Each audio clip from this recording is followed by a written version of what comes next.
Hi guys, my name is Arpita and I welcome you all back to my channel Flights of Fantasy. It's no surprise that one of the biggest factors affecting an aircraft's movements during flight is the wind. Seeing an aircraft very rarely travel in the exact same direction as the wind in order for an aircraft to maintain the desired course during flight.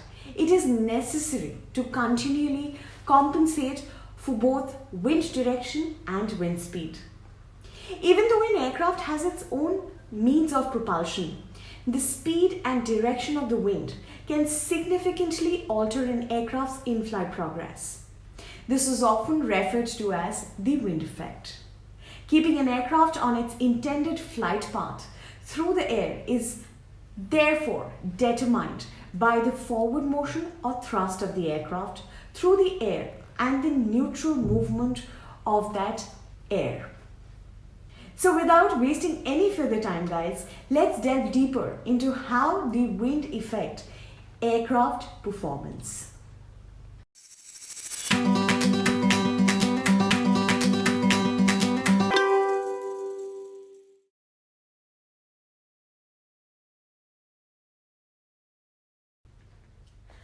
In order to understand the effects of wind on an aircraft during flight, it is necessary to understand the forces that are acting on that aircraft as it moves through the air. So now first let's talk about the forces that act on an aeroplane in flight. Number one is the weight. The force of an aircraft directed downwards toward the earth. The second one is lift. The opposing force needed to overcome weight. The majority of lift is generated by the aircraft's wings, utilizing the forward motion of the aircraft through the air. Number three is the drag.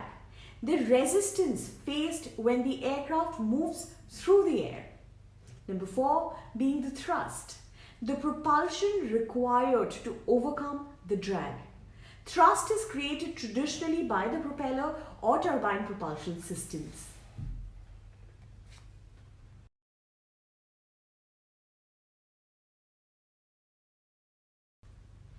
Now let's get to the common types of wind.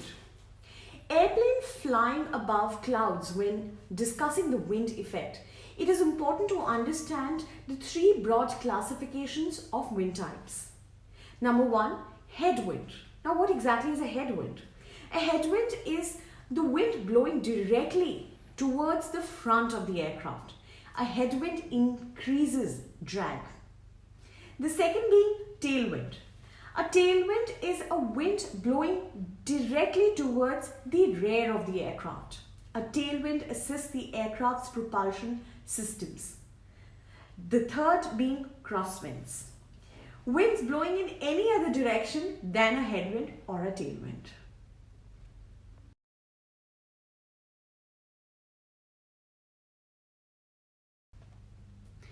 Now, headwinds are considered good for takeoff and landing. Let's talk about why. During takeoff, headwinds help to increase lift, meaning a lower ground speed and a shorter runway distance is needed for the plane to get airborne. Landing into the wind has similar advantages. Less runway is needed and ground speed is lower at touchdown. Landing in crosswinds and tailwinds make takeoff and landing more challenging and at times can mean it is not possible to attempt either. Every aircraft has set limits for takeoff and landing in a crosswind and is not permitted to operate if conditions exceed those limits.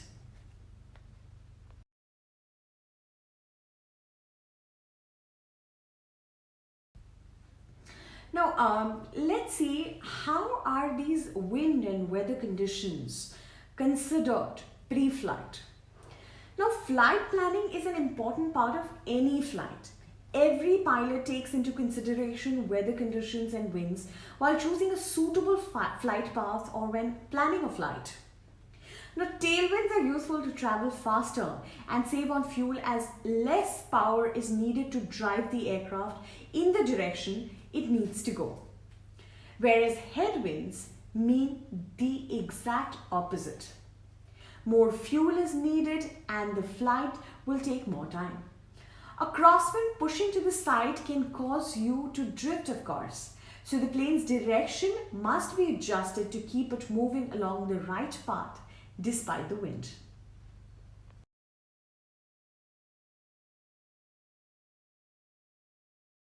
So do strong winds affect flights? Gusts of wind that change direction quickly and abruptly are one of the most dangerous wind conditions, both in flight and on takeoff and landing. A sudden change in headwind or tailwind causing rapid changes in lift to the aircraft is also known as the wind shear and is one of the worst wind effects to experience.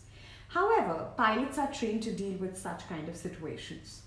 Difficult wind conditions can be an influencing factor in some aviation accidents. However, there are almost always other risk factors involved. Our pilots are very well trained in controlling aircraft during windy conditions and understand the limitations of their aircraft. Each individual aircraft and different runway has its own predefined wind limits for both wet and dry conditions.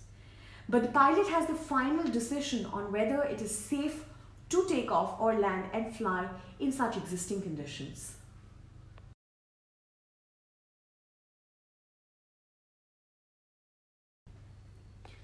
Pilots use a range of instruments to keep track of winds and atmospheric conditions while in flight. Airspeed indicators and other instruments are used to give the pilot the information they need in order to compensate for the changes in wind during the flight. Altimeter measures air pressure and altitude.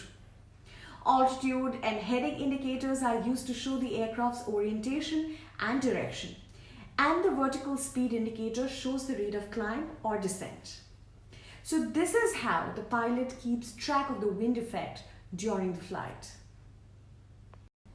I hope you guys like this video. If you do like, please hit on the like button, subscribe to my channel, and do not forget to share it with your family and friends. I will be back very soon with more informative videos for you guys. Till then, you stay happy and healthy. Stay at home. This is Arpita signing off from Flights of Fantasy.